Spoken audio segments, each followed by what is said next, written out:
All right, hey class. I know I'm not the normal person that does these videos for you, but if you stick around, I think we should be able to do just fine. Now, if you look at the slideshow that was sent out to you yesterday, most of this stuff that I'm going to be telling you today is already on there. So if you've looked at it already, it should be more or less just a review.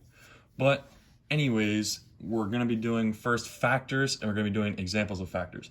So the first factor that we're going to be doing is the number 36.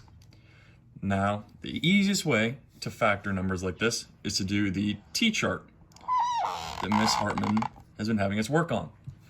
So the first thing, you want to start from the lowest number. And the lowest number would be the number 1 in this case. So 1 times any number is that number. So we know that 1 times 36 is 36. And then we can move on to the next number, which would be the number 2. Now, if you look at the slideshow again, you can see that 2 times any number, as long as that number is even, or 2 is a factor of any number as long as that number is even. So 36, you can look at the number 6, is even. So we know that 2 should be divisible into it. And I know that it is 18. But to figure that out, what we have to do is come over here and do 2 divided by 36. So then we look that 2 goes into 3 one time. And then we know that 2 times 1 is 2. So then we will then do 3 minus 2 to get 1. And then we'll bring down the 6. And we'll say that 2 times 8 is equal to 16. And since there is no remainder after we do 16 minus 16, we know that 2 times 18 is 36. In other words, 2 is a definite factor of the number 36. So now we will move on to the next number, number 3. Once again, I know that the answer is 12. And the way to check this is to once again do 3 divided by 36. So we will go down here again and do 3 divided by the number 36. 3 goes into 3 one time. And then we know that 3 times 1 is 3. 3 minus 3 is 0. So then we'll bring down the number 6. And then we look at 3 goes into 6 2 times. And then 3 times 2 is 6. And we once again know that 6 minus 6 is 0. Since there's no remainder, once again, we know that 12 is a definite factor of 36. And 3 times 12 is 36. So we'll move on to the next number. The next number would be 4 in this case. And I know that 4 times 9 is 36 as well. People that have their times tables memorized should know this as well. And the way to check this answer is to go 36, or 4, going into 36 again. So this time, we can't just do 4 does not go directly into 36. So this time, we have to just know that 4 times 9 is 36. Because 4 does not evenly go into the number 3 here.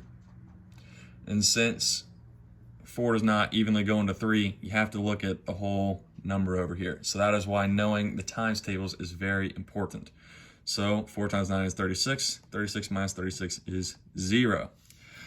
And since there's no remainder again, no remainder, that means that 4 times 9 is a definite answer of 36. And 4 and 9 are both factors.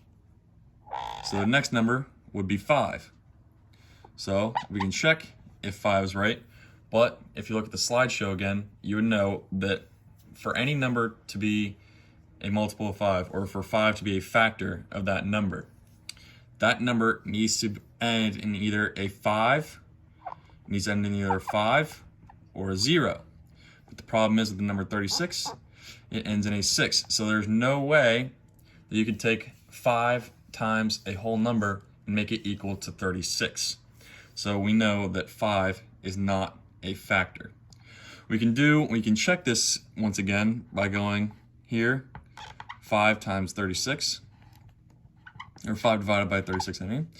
And we know that 5 times 7 is 35.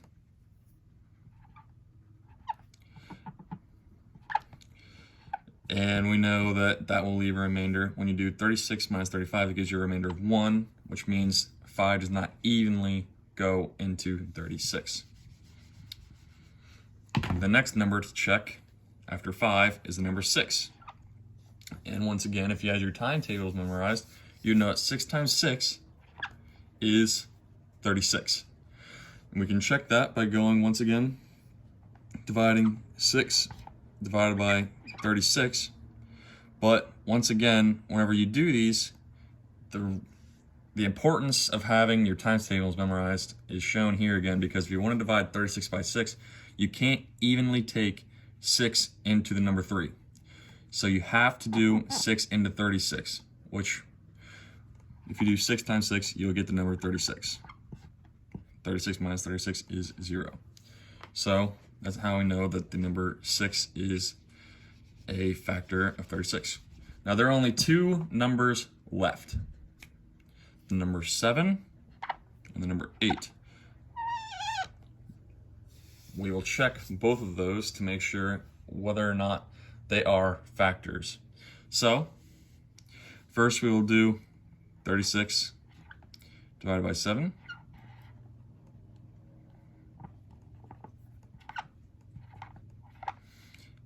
And we will then know that 7 times 5 is 35. And once again, when we do 7 times 5, you get 35.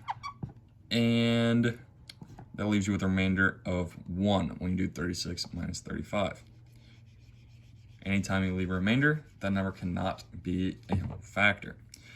The number 8, if we do 36 divided by 8, we can know that 8 times 4 is 32. And 36 minus 32 is 4. And we cannot, since there's a remainder of 4, we know that 8 is not a factor of 36. So, right here, these numbers, 1, 2, 3, 4, 6, and you see, since we have the number 6 here, we already have it here, we don't need to write the number 6 again, because 6 times 6 itself, 6 times itself is equal to 36, so we don't need to put another 6 here. We don't need to do that. So 1, 2, 3, 4, 6, 9, 12, 18, and 36. These are the factors of 36.